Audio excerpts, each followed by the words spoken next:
Hello श्रोताओजन, आशा करते हैं आप सभी अच्छे होंगे। आप सभी का दिन मंगलमय हो।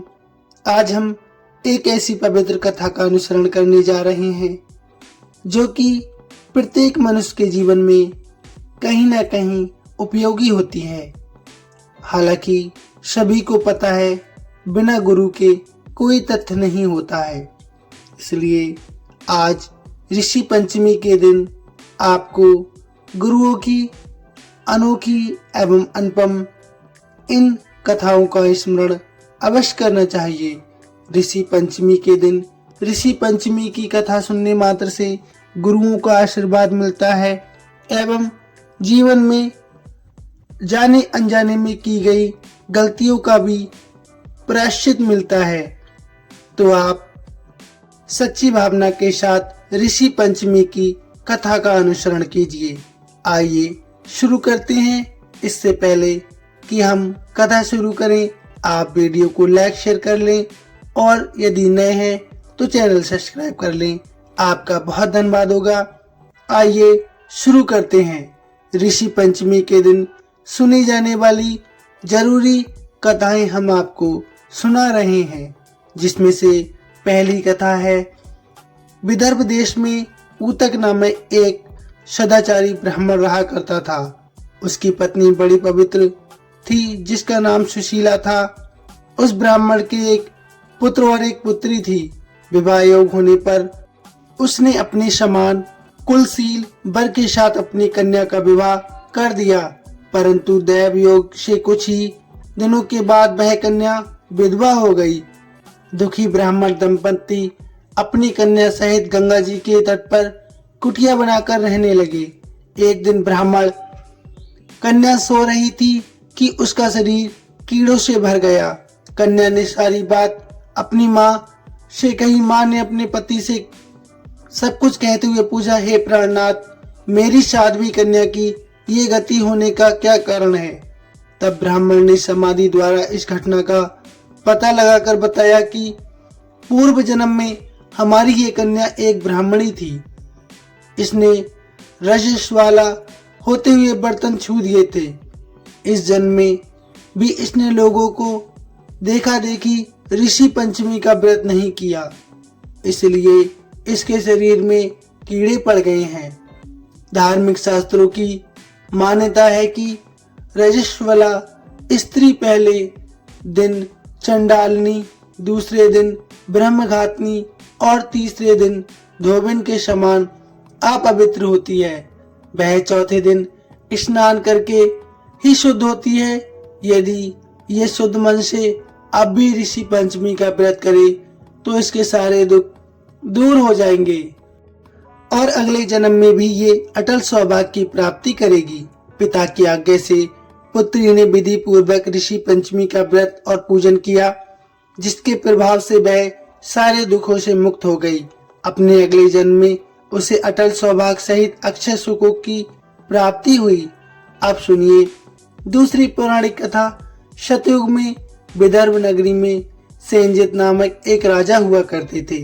वह ऋषियों के समान पवित्र थे। उन्हीं के राज में एक किसान रहता था, जिसका नाम सुमित्र था। उसकी पत्नी जयश्री अत्यंत पतिव्रता थी। एक समय वर्षा ऋतु में जब उसकी पत्नी खेती के कामों में लगी हुई थी तो वह रजस्वाला हो गई थी। उसको रजस्वाला होने का पता लग गया था, फिर भी वह घर के कामों में लगी रही। कुछ समय के बाद दोनों पति पत्नी अपनी अपनी आयु भोग कर मृत्यु को प्राप्त हुए। जयश्री अपने अगले जन्म में कुतिया बनी और सुमित्र को रजस्वला स्त्री के संपर्क में आने के कारण और उसके हाथों का बना भोजन करने के कारण बैल की योनि मिली, क्योंकि ऋतु दोष के अलावा इन दोनों का कोई भी अपराध नहीं था। इस कारण इन दोनों को अपने पूर्व जन्म का समस्त विवरण याद रहा। वे दोनों कुतिया और बैल के रूप में उसी नगर में अपने बेटे सुचित्र के यहाँ रहने लगे। धर्मात्मा सुचित्र अपने अतिथियों का पूर्ण सत्कार किया करता था। अपने पिता के श्राद्ध के दिन उसने अपने घर ब्राह्मणों को भोजन करने के लिए तरह तरह के भोजन बनवाए। जब उसकी पत्नी किसी काम के लिए रसोई घर से बाहर गई हुई थी तो एक सांप ने रसोई की खीर के बर्तन में विष उगल दिया। कुतिया के रूप में सुचित्र की माँ दूर से ये सब देख रही थी। पुत्र की बहू के आने पर उसने अपने पुत्र को ब्रह्म हत्या के पाप से बचने के लिए खीर से भरे उस बर्तन में मुंह डाल दिया। सुचित की पत्नी चंद्रवती से जब कुतिया का ऐसा करना देखा ना गया तो उसने चूल्हे से जलती लकड़ी निकालकर कुतिया को दे मारी। बेचारी कुतिया दर्द के मारे चक्कर खाकर इधर उधर भागने लगी। चौके में जो जूठन आदि बची रहती थी वह अक्सर उस कुतिया को डाल देती थी, लेकिन उस दिन क्रोध के कारण उसने वह भी बाहर फिकवा दी। सब खाने का सामान और खीर फिकवा कर उसने बर्तन साफ करके दोबारा खाना बनाकर ब्राह्मणों को भोजन करवाया। रात के समय भूख से व्याकुल होकर वह कुतिया बैल के रूप में रह रहे अपने पूर्व पति के पास जाकर बोली, हे स्वामी, आज तो मैं भूख से मरी जा रही हूँ। वैसे तो मेरा पुत्र मुझे रोज ही खाने को देता था, लेकिन आज तो मुझे कुछ नहीं मिला।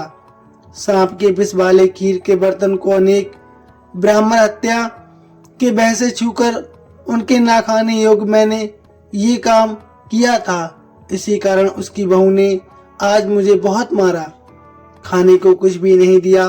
तब वह बैल भी कहने लगा, हे भद्रे, तेरे पापों के कारण तो मैं आज इस योनि में आ पड़ा हूँ और आज बोझा ढोते ढोते मेरी कमर भी टूट गई है।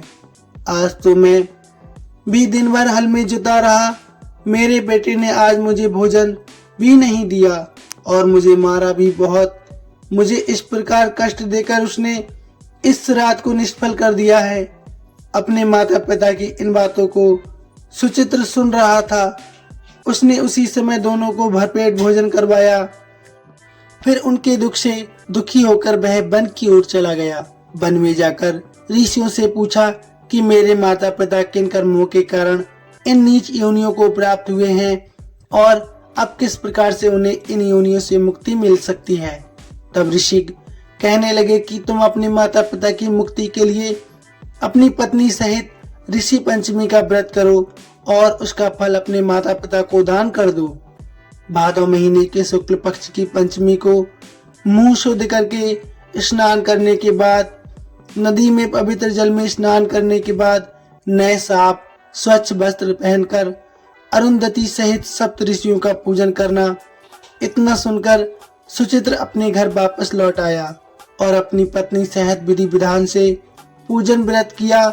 उसके पुण्य से माता पिता दोनों पशु योनियों से मुक्त हो गए। इसलिए जो भी महिला श्रद्धा पूर्वक ऋषि पंचमी का व्रत करती है वह समस्त सांसारिक सुखों को भोग कर वैकुंठ लोक को जाती है और उसे किसी प्रकार के अशुद्ध का दोष भी नहीं लगता है। अब सुनिए महर्षि वशिष्ठ जी की पत्नी माता अरुंधति की कथा, क्योंकि आज ऋषि पंचमी के शुभ अवसर पर सप्त ऋषियों के साथ माता अरुंधति की पूजा भी करनी चाहिए और कथा का स्मरण भी करना चाहिए। कथा के अनुसार ब्रह्मा जी के दाहिने अंग से स्वयंभू मनु उत्पन्न हुए और उनके वाम अंग से शत्रुपा, इन दोनों से मनुष्यों की उत्पत्ति हुई है। दोनों से ही दो पुत्र प्रियव्रत और उत्तानपाद और तीन पुत्रियां जिनके नाम आकुति, देवभूति और प्रसूति हुई। आकुति रुचि प्रजापति और प्रसूति दक्ष प्रजापति से ब्याही गई। देवभूति का विवाह महर्षि कर्दम से हुआ और इन दोनों की 10 संतानें हुई। 10 संतानों में से अरुंधति एक थी। एक पुत्र था जिसका नाम कपिल और 9 पुत्रियां थीं जिनका नाम कला, अनुसुईया, श्रद्धा, हबरू, गति, क्रिया, ख्याति, अरुंधति और शांति था। माता अरुंधति माता अनुसुईया की ही छोटी बहन थी और अपनी बहन की तरह महान सती थी। अनुसुईया जी का विवाह तो महर्षि अत्रि के साथ हुआ और महर्षि वशिष्ठ से विवाह करने के लिए माता अरुंधति को घोर तप करना पड़ा और उस तप के करने की प्रेरणा से भी महर्षि वशिष्ठ ही उन्हें मिले। वास्तव में अरुंधति जी पूर्व जन्म में स्वयं ब्रह्मदेव की कन्या संध्या थी। संध्या ने भी अपने पिता से उपदेश मांगा, जिस पर परमपिता ब्रह्मा जी ने उन्हें तप करने का आदेश दिया। अपने पिता की आज्ञा पाकर संध्या चंद्रभाग पर्वत के निकट ब्रह्मलोलित सरोवर तट पर जा पहुंची, किंतु उन्हें यह नहीं पता था कि वह तपस्या किसकी करें और तपस्या किस प्रकार करनी चाहिए। उन्हें कुछ भी नहीं पता था। अब वे उसी चिंता में उसी सरोवर के निकट बैठ गईं। उसी समय भ्रमण करते हुए महर्षि वशिष्ठ वहां आ पहुंचे और एक कन्या को इस प्रकार चिंतित और परेशान बैठा देखकर उन्होंने उनसे उनका परिचय पूछा। तब संध्या ने उन्हें अपना परिचय दिया। महर्षि वशिष्ठ को देखकर संध्या के मन में उनके प्रति अनुराग पैदा हो गया, जिससे महर्षि वशिष्ठ ने अपने तपोबल से जान लिया। तब उन्होंने देवी संध्या से कहा, हे देवी, आप और हम दोनों परमपिता ब्रह्मा जी की संतानें हैं। इस कारण हमारा विवाह तो संभव नहीं है, किंतु अगर तुम परमपिता के कहे अनुसार घोर तप करो तो अगले जन्म में ही हमारा साथ संभव होगा। ये सुनकर संध्या ने उनसे कहा कि हे महर्षि, पिता ऋषि के आदेश अनुसार मैं यहाँ तप करने के लिए आई थी, किंतु मुझे नहीं पता कि मुझे किसकी तपस्या करनी चाहिए और उसे किस प्रकार करा जाता है। अतः आपको ही गुरु मानकर मैं आपसे उसका उपाय पूछती हूँ। कृपया आप मेरा मार्गदर्शन कीजिए कि मैं किसकी और किस प्रकार तपस्या करूं। उसी से मेरे बेचैन मन को शांति मिलेगी। देवी संध्या की बात सुनकर महर्षि वशिष्ठ ने उनसे कहा, भद्रे, जो इस संसार के मूल कारण है, उन्हीं भगवान विष्णु की तुम तपस्या करो। उनसे तुम्हें मनचाहे वर की प्राप्ति होगी। तब के पहले 6 दिनों तक भोजन मत करना। सिर्फ तीसरे और छठे दिन रात को कुछ पत्ते खाकर जल पी लेना। उसके बाद तुम जल का भी त्याग कर देना। तुम्हारी ऐसी तपस्या से भगवान श्री हरि अवश्य ही प्रसन्न होंगे।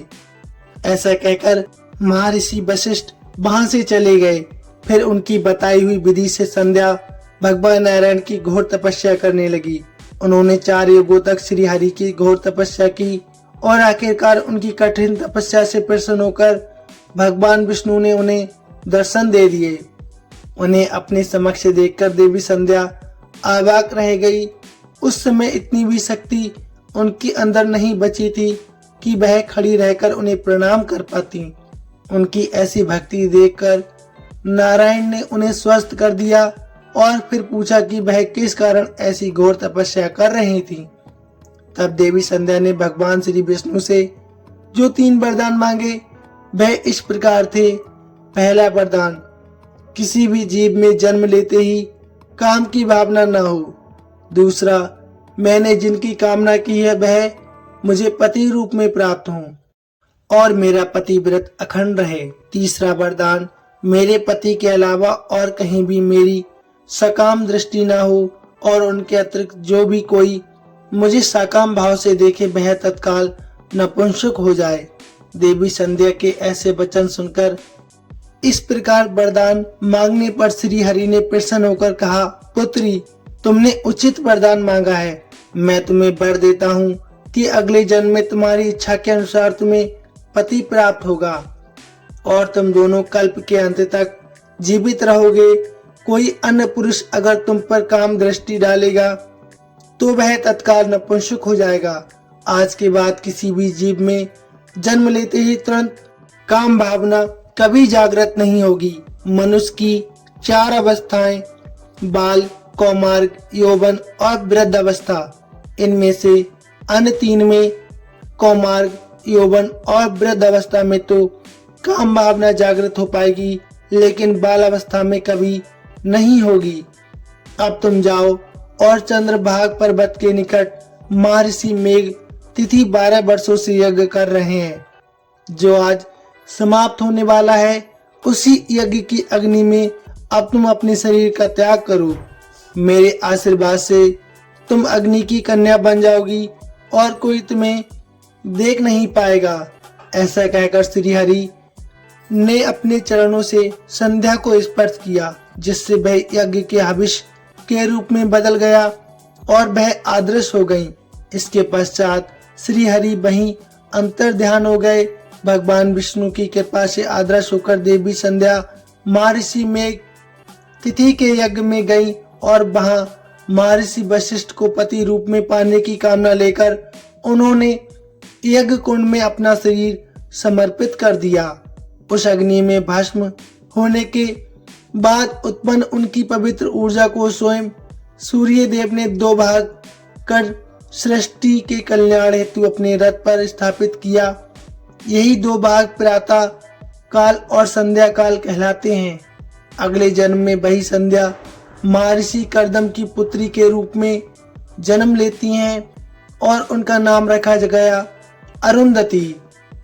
जब वह 5 वर्ष की हो गई तब स्वयं ब्रह्मदेव ने महर्षि कर्दम को यह आदेश दिया कि इस कन्या को उचित शिक्षा के लिए माता सावित्री और माता बहुला के पास भेज देने। फिर आज्ञा अनुसार महर्षि कर्दम सावित्री और बहुला से मिले और उन्हें अपनी कन्या सौंप दी। उन दोनों की देखरेख में देवी अरुंधति ने 16 वर्ष में प्रवेश किया और उन्हीं के समान सर्वगुण संपन्न बन गईं। फिर एक दिन की बात है, वो मानस पर्वत पर भ्रमण कर रही थीं। जहां उन्होंने महर्षि वशिष्ठ को देखा। उन्हें देखकर उन्हें अपने पूर्व जन्म की बात स्मरण हो गई और उन्होंने महर्षि वशिष्ठ को मन ही मन अपना पति मान लिया। जब माता सावित्री को इस बात का पता चला, उन्होंने अरुंधति को पुनः महर्षि कर्दम को सौंप दिया और उनका विवाह महर्षि वशिष्ठ से करने का सुझाव दे दिया।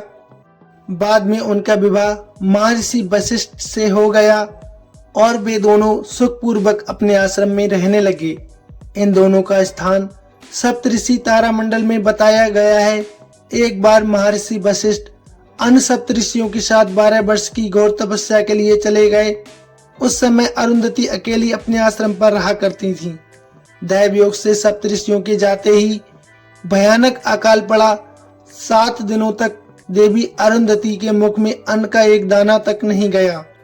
तब उन्होंने इस दौरान केवल वायु का सेवन करके भगवान शिव की आराधना आरंभ करना शुरू कर दी ताकि उनका अंत हो जाए।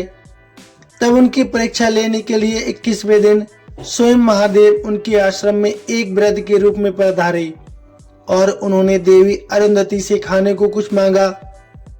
तब देवी अरुंधति ने क्षमा याचना करते हुए महादेव से कहा, हे प्रभु, उनके पास तो खाने को कुछ भी नहीं है। तब महादेव ने उन्हें कुछ बद्री के बीज दिए और उन्हें पकाने को कहा। अरुंधति उसे पकाने बैठी। समय काटने के लिए उन्होंने वृद्ध रूपी भगवान शंकर से धर्म कर्म की बातें आरंभ कर दी। तब शंकर जी ने उन्हें धर्म का वास्तविक रूप समझाने लगे। भगवान शंकर की माया के कारण जब तक अरुंधति ने उन बद्री के बीजों को पकाया तब तक 12 वर्ष बीत गए और उनकी कृपा से अकाल भी समाप्त हो गया। किंतु अरुंधति को ऐसा लगा जैसे बस कुछ ही समय बीता हो। उसी समय सप्तऋषि अपनी घोर तपस्या समाप्त कर वहां पधारे। तब उन्होंने देखकर अरुंधति आश्चर्य से बोली कि आप सब तो 12 वर्षों के लिए गए थे, फिर इतनी जल्दी कैसे आ गए? तब महर्षि वशिष्ठ ने आश्चर्यचकित होकर उन्हें बताया कि सब हम 12 वर्षों के पश्चात ही वापस आए हैं। इसके पश्चात 7 महर्षि इस बात पर बहस करने लगे कि उन 7 में किसकी तपस्या सबसे उत्तम थी। जब कोई निर्णय नहीं निकल पाया तब देवी अरुंधति ने वृद्ध रूपी महादेव से ही इसका निर्णय करने को कहा। महादेव ने देवी अरुंधति की भक्ति से प्रसन्न होकर उन सभी को दर्शन दिए और कहा कि आप 7 ऋषियों की सम्मिलित तपस्या भी अधिक कठोर व्रत देवी अरुंधति का है। मैंने जो ज्ञान अरुंधति को दिया है, आप सभी ऋषि उस ज्ञान को इनसे प्राप्त करें और जगत में उसका संचार प्रसार करें। ऐसा कहकर महादेव वहां से अंतर ध्यान हो गए। तब सभी सप्तऋषि देवी अरुंधति के तेज के समक्ष नतमस्तक हो गए और उनसे ज्ञान प्राप्त करने लगे जो देवी अरुंधति ने 12 वर्षों में महादेव से प्राप्त किया था। वही ज्ञान आगे चलकर वेद और पुराण की कथाओं के रूप में प्रसिद्ध हुआ। जिसका विस्तार जगत में सप्त ऋषियों ने किया। माता अरुंधति से ही वार्तालाप करते हुए महर्षि वशिष्ठ ने राजर्षि विश्वामित्र ब्रह्मा ऋषि विश्वामित्र कहकर पुकारा था। सप्तऋषि तारामंडल के बारे में हमारे वेद पुराणों में सहस्त्रों वर्षों से लिखा जा चुका है और आज आधुनिक वैज्ञानिक भी इसे नहीं मानते कि हमारे तारामंडल में 2 युगल तारे हैं जो एक दूसरे की परिक्रमा करते हैं। वे महर्षि वशिष्ठ और माता अरुंधति ही हैं और आज भी वैज्ञानिक उन युगल तारों से अरुंधति वशिष्ठ के नाम से जानते हैं। कथा समाप्त। प्रेम से बोलिए सप्त ऋषियों की जय, माता अरुंधति की जय। अगर आपको ये वीडियो अच्छी लगी हो तो वीडियो को लाइक करके ज्यादा से ज्यादा लोगों तक शेयर भी कीजिएगा। आपका बहुत धन्यवाद होगा। प्रेम से बोलिए हर हर महादेव, जय श्रीमन नारायण। धन्यवाद।